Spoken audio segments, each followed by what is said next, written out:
ज्ञान जो है वो दर्शन शक्ति नहीं है। दर्शन जो है वो ज्ञान शक्ति नहीं है। जो साधारण शक्ति है वो ज्ञान शक्ति नहीं है।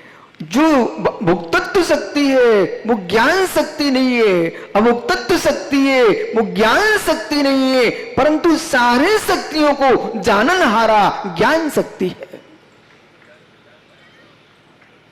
सारी शक्तियों को वेदन कराने वाला कोई है तो ज्ञानियों वह एक सूत्र का ध्यान रखना पड़ेगा।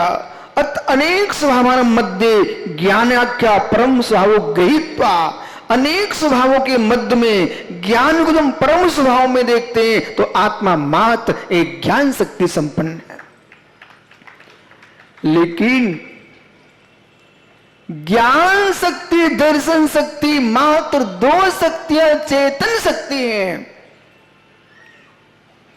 ज्ञान शक्ति दर्शन शक्ति ये दो शक्तियां चेतन शक्तियां हैं और संपूर्ण शक्तियां अचेतन शक्तियां हैं। जो नरेंद्र भैया पूछना चाह रहे थे उनके मस्तिष्क में ये बहुत बड़ा एक जादू बैठा हुआ था। श्रेयांश भैया कब ऐसा बोल दे तो खुश हो जाए जी। बोले ज्ञान दर्शन शक्ति ही मात्र चेतन शक्ति है, क्योंकि जीव का लक्षण वीर शक्ति नहीं है, जीव का लक्षण सुख शक्ति नहीं है, जीव का शक्ति अभुतत्व शक्ति नहीं है। यानी मात्र जीव का लक्षण जो है वह है चेतना लक्षण जीवा। सर्वा सिद्धिकार लिखते हैं चेतना लक्षण जीवा। जो चेतना का लक्षण जो है जीव का लक्षण चेतना है, सा तत्र ज्ञान दर्शयो। ये ध्रुव सत्य है कि जिस जीव को 47 शक्तियां समझना है, अहो मित्र विद्वान मेहनत करके आए हैं, ये चबा चबा के आए हैं, यहां रुंधन करके आपको अब दूध देने वाले हैं। इसलिए इनकी मेहनत को भी देखो। आइए प्रमेत्मा धर्मयी रजतात्मा चिदात्म कहा ज्ञान दर्शन तस्मात् चेतना चेतनात्म कहा। ये प्रमाण है। अब यहां पर आचार्य जी सिद्धनाथ जी इन लोगों के बीच में सामान्य व्याख्या नहीं हो सकती। ये चतुर लोग आए हैं, ये ज्ञानी लोग आए हैं और इनके सामने तो अब बिना प्रमाण के कुछ नहीं आप बोल सकते हो। ये धीरे से प्रश्न कर लेंगे कि राजेश प्रोफेसर इन लोगों के बीच में कुछ भी कहना तो आपको प्रमाण देना पड़ेगा। नरेंद्र जैसे लोग अभी उनने श्रेयांश पर बरसे हैं, जब उनका नंबर आए फिर तुम श्रेयांश को देखो कैसे बरसते हैं। आइए मित्र, आत्मा अनंत धर्मात्मक है और जो भी ब्रह्मांड में चिंतन चला है वो जीव ने चलाया है, पर चिंतन ज्ञानी जीव पर ही नहीं चला, 6 द्रव्यों पर चला है। वो जो शक्तियां हैं इनमें मात्र आप ऐसा ही मान के मत बैठ जाना कि आत्मा की शक्ति है। प्रत्येक द्रव्य अपने आप में अपनी आत्मा होती है। प्रत्येक द्रव्य अपने आप में अपनी आत्मा है। आत्मभूत लक्षण मात्र जीव में ही नहीं होता है, आत्मभूत लक्षण अजीव में भी होता है। ये विषय इसलिए बोल रहा हूं, कदाचित किसी जीव के मस्तिष्क में इतना विराजमान हो चुका हो कि मात्र आत्मा के अंदर ही शक्तियां हैं, अन्य द्रव्यों में नहीं है। अन्य द्रव्यों में भी शक्तियां हैं, वे अपनी अपनी आत्मा की शक्तियां हैं। ओहो, अपनी अपनी आत्मा की शक्तियां हैं। धन्य श्रवण संस्कृति को इस भारत में मित्र शांक मीमांसक, चार्वाक, नैयायिक, वैशेषिक, भाट, जैमिनी, प्रभाकर अनेक अनेक दार्शनिक हुए, उन्होंने अपनी अपनी विधाओं पर व्याख्याएं किए। लेकिन उपनिषदों में, काठोपनिषद में, तो कठोपनिषद में जो व्याख्या कुंद कुंद ने की है, एक गाथा उन्होंने जो की तो वहां लिखी हुई, अरश्मरु मगन्नम अवत्तबम चेतना गुणम सद्दम जान अलंगज्ञम जीव मदिक्षिंठाणम। लेकिन अंतर क्या आ रहा है, सारी व्याख्या के उपरांत ईश्वर के पास भेज देते हैं। और नचिकेता ने प्रश्न किया, काकभूषण ने उत्तर दिया। नचिकेता ने प्रश्न किए और कौवे ने उत्तर दिए।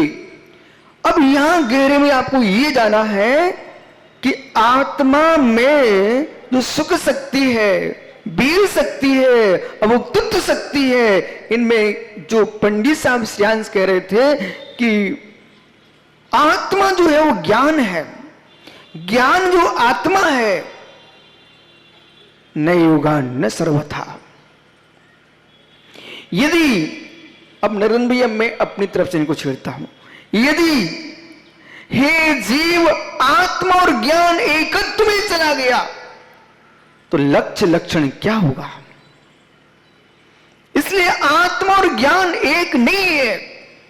घबराना नहीं, बिल्कुल जो उन्होंने कहा है वो भी सही कहा है, घबराना नहीं। उन्होंने जो कहा है गोष्ठी का मतलब ही है कितने आयामों से आप एक विषय पर व्याख्या कर सकते हो। उन्होंने जो कहा है वो समयसार आत्मख्याति टीका की दृष्टि से कहा कि आत्मा एव ज्ञानम, ज्ञान एव आत्मा, अग्नि एव उष्णता, उष्णता एव अग्नि स्यात्। यदि अग्नि उष्णता है, उष्णता ही अग्नि है, तो गुण कौन होगा और गुणी कौन होगा? गुण भिन्न है, गुणी भिन्न है, गुण गुणी में एकत्व होता नहीं,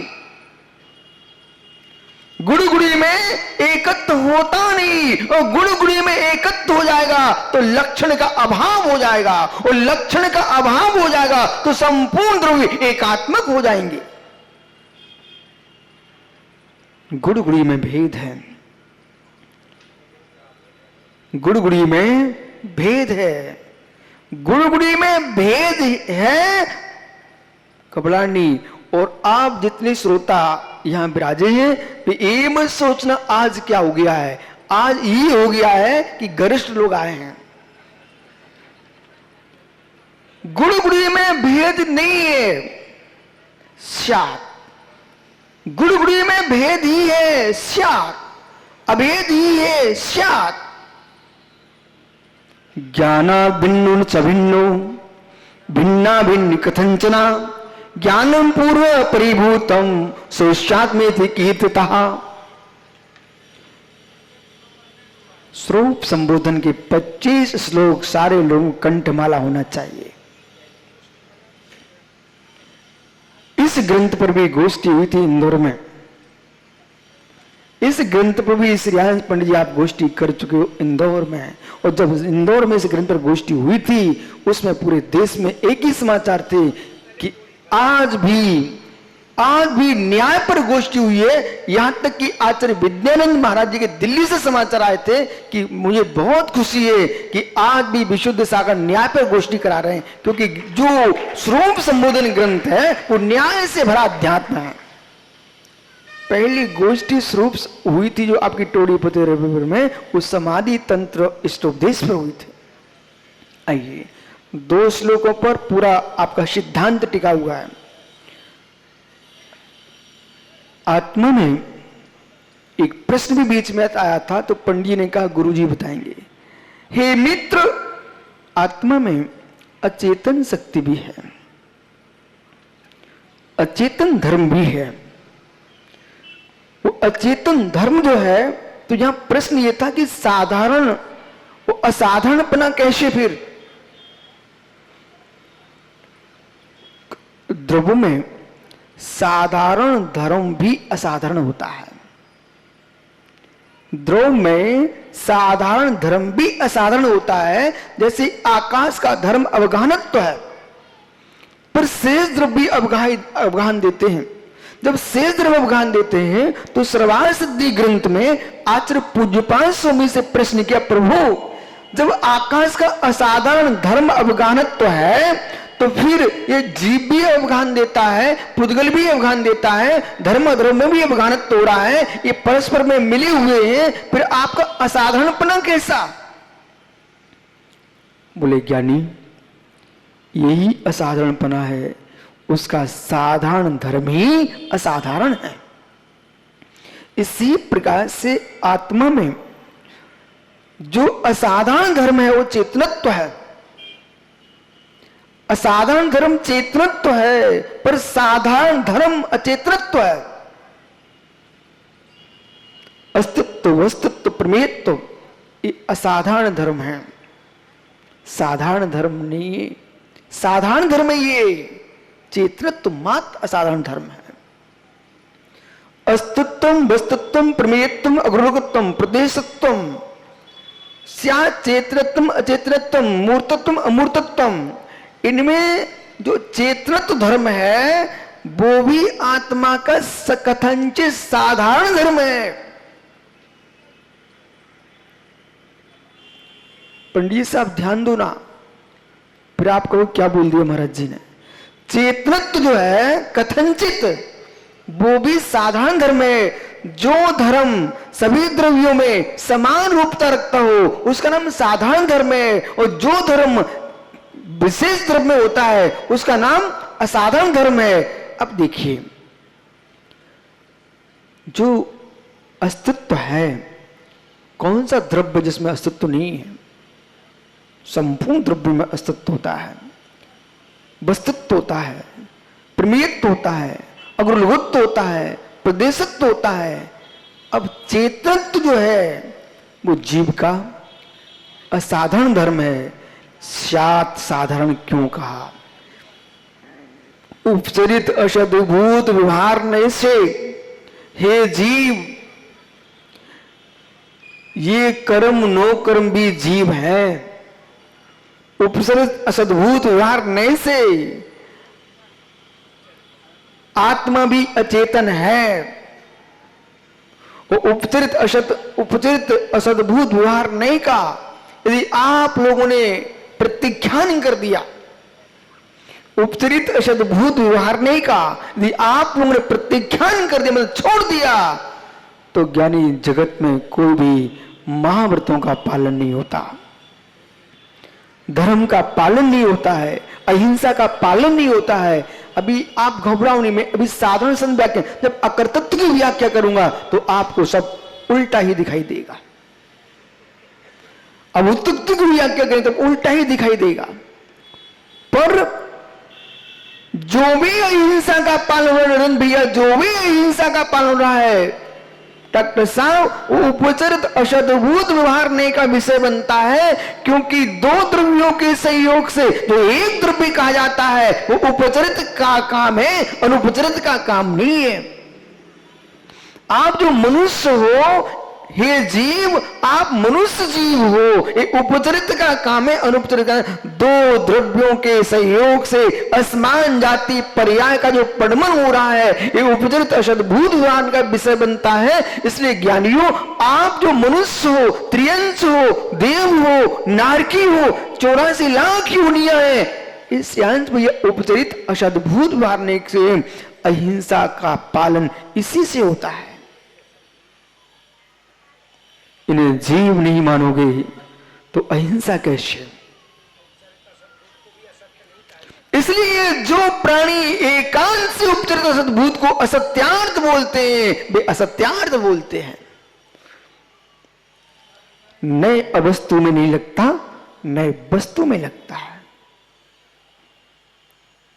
ज्ञान वस्तु में जाता, अवस्तु में नहीं जाता है। ज्ञान वस्तु में जाता, अवस्तु में नहीं जाता। प्रमाण का प्रमेय वस्तु है, अवस्तु नहीं होती है।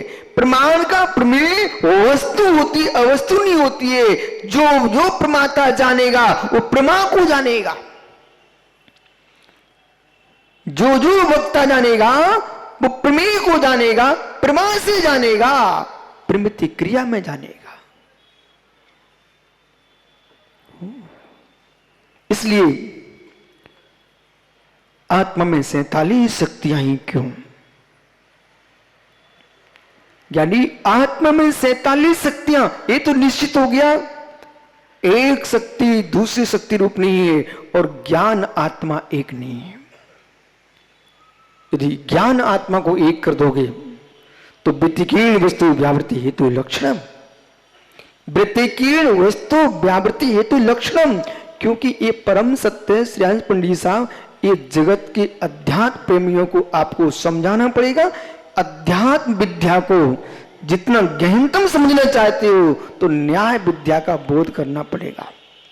जिसको न्याय विद्या का ज्ञान नहीं है वो अध्यात्म के तल को समझ नहीं सकता।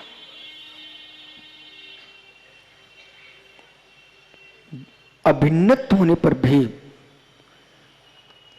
आपको यूं लग रहा है कि पंडित जी की बात को काट रहे महाराज, नहीं, पंडित जी की बात को नहीं काट रहे हैं, पंडित जी की बात को सिद्ध कर रहे। ऐसे तत् अतत् को ध्यान में रखते हुए और इस बात को पंडित जी परम सत्य कि समय सार को बेही समझें जिन्होंने प्रवचन सार को समझ लिया हो। यदि समय सार की 47 शक्तियां समझना चाहते हो तो प्रवचन सार के 47 नए भी समझना पड़ेंगे। और जब तक प्रवचन सार के 47 नए का निर्णय नहीं कर पा रहे हो तो समय सार की 47 शक्तियां नहीं समझ पाओ। यानी एक कुंद ने 47 का प्रयोग किया है। उनको मालूम था अमृत स्वामी ने आत्मख्याति में और तत्व दीप का प्रदीपमा में 47 नए और 47 शक्तियों की व्याख्या की है। और ये 47 नए और 47 शक्तियां ये आपसे कह रही हैं अनंत धर्मात्मक द्रव्य को हमने 47 में सहयोगी रखा है। इसका मतलब 47 के बाहर शक्तियां नहीं है ऐसा भी नहीं है, पर सत्य ये है कि जो 47 अंक हमने पकड़े हैं, जो अनंत शक्तियां हैं, उनका संपूर्ण संग्रह सूत्र से हमने 47 में ग्रहण किया है, संग्रह सूत्र से ग्रहण किया है। अब ज्ञान दर्शन में एकत्व तो नहीं है, इसका निर्णय करो, फिर एकत्व की स्थापना करो। एकत्व इसलिए नहीं है, सिद्धनाथ प्राचार्य जी आपसे प्रश्न है मेरा, जरा देखो इन लोगों ने आपको जैन समाज में टोपी लगाई है, वो सफेद है कि काली है?